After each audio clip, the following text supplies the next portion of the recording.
Part of the background right now, I kind of feel like I just have to do this today. So remember, there was a post I made that I was like, I'm going to talk about approaches to childbirth, and I'm just going to go straight into it.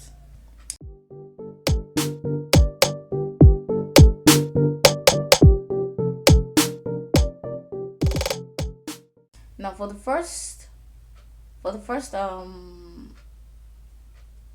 approaches to childbirth, part of that my baby's towel and my shirt. So I'm really feeling not so good today to actually do too much of a cleanup. So, anyways, down to the topic of approaches to childbirth. So the first approach to childbirth is prepared or natural childbirth, and it's just as it sounds. Prepared or natural childbirth is when the mother and a partner, or the mother in most cases, has been informed and educated on what to do and what to expect during childbirth, during labor. So the only thing here is she won't be having any medical assistance or the assistance of any tools. But in this case though, there's every tendency there might come a time when she might actually need to do episiotomy. I don't know if I'm pronouncing that right. And that is when they have to cut the area between the to like make room for the baby to come out. So in prepared and natural childbirth, you're informed, you're told what to do, you are able to, you're educated, you know what to do. When it comes to, I'm just going to be brushing through them anyway. So if there's a particular interest, I might actually do a further research on them. Now for the second approach to childbirth, it's actually is traditional childbirth, and it's as it sounds. Okay, it's traditional childbirth. Now this traditional childbirth, the doctors, the nurses, they would follow the normal procedures of labor, but the difference here is the mother might actually get to be medicated. She might use epidural or anything to relieve the labor pain, and that's not the situation in prepared and natural childbirth. So for traditional childbirth, they would make examinations and all that stuff. They would examine the baby. They will make sure everything is going all right. They will make sure that, and in most cases, if the woman should have mild contractions, they might actually set a drip for her. That's intravenous drip to fasten or to strengthen her contractions, because you need a very strong contraction to push. So there's that. And yes, the medical team will be there to make sure that everything is going all right, and there's that. Now, the third one that I researched on, the third one that I saw, anyways, is called elective childbirth, and is it as it sounds, elective childbirth. So for elective childbirth, the mother and a doctor, they decided, okay, we're not going to really wait for the supposed day the baby's supposed to come, but they would make sure that she's close to term. Anyways, she's close. So they would let you know that, okay, this is like the time you can come during this time. The doctor and the mother would decide, okay, we're going to do this on this day. Now that means the mother is like maybe 37, 38 weeks pregnant, or where she's already close to her term. So they okay, come on a Wednesday or come on a Thursday very early, so they start the procedures. Now before they start the procedures, the doctor is also going to make some examinations to make sure that everything is good and dandy, that everything is safe. And the doctor would bust our water bags. That's it's called amniotomy. I'm going to put that on the screen. It's called amniotomy. So as soon as the bust starts, it sets a drip for her, okay, to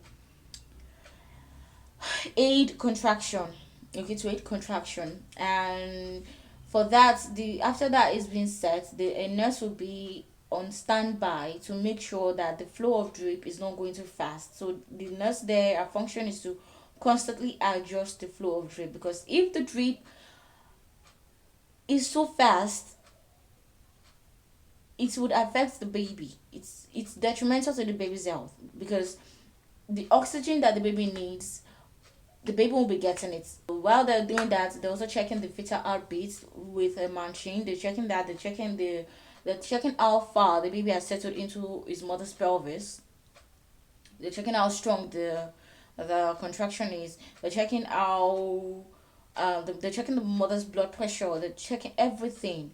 So for this elective childbirth, it's a bit more expensive, and I would say maybe a bit more stressful because you have a lot of people fussing over you just because I said they would do all this for people in the elective that are actually opting for elective childbirth doesn't mean they don't do that for the women that are going for the prepared childbirth or the traditional childbirth. They still make sure that everything is going okay. Now in my case, when I was in labor, I didn't even know I was in labor until I went to the hospital to just go for a checkup because I was already sick of the constant tiredness I was feeling, and I wasn't feeling that tired all through my pregnancy journey until I got to the hospital and I was told I was like 8 centimeters dilated, so I couldn't go back home or any of that stuff. And while we waited, I had a mild contraction, so it wasn't even. I was just feeling like the normal beginning of a menstrual cramp.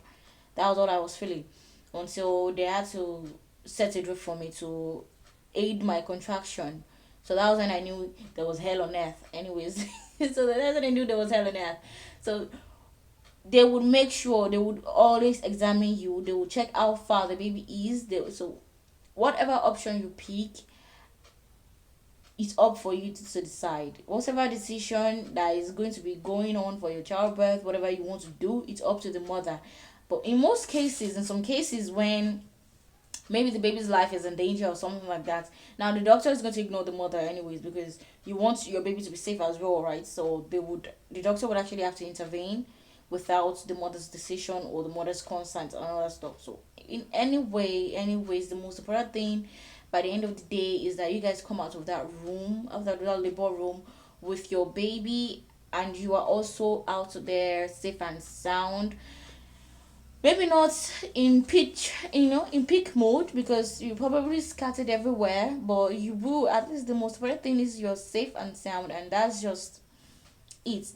So yes, I know this video seems a bit rushed because I don't want to really have a very long, like a lengthy video and all the stuff. So I hope you guys learned a thing or two, and I'm also hoping that you guys would actually tell me what your labor experience was like and the option you went for, what was done and all the stuff though.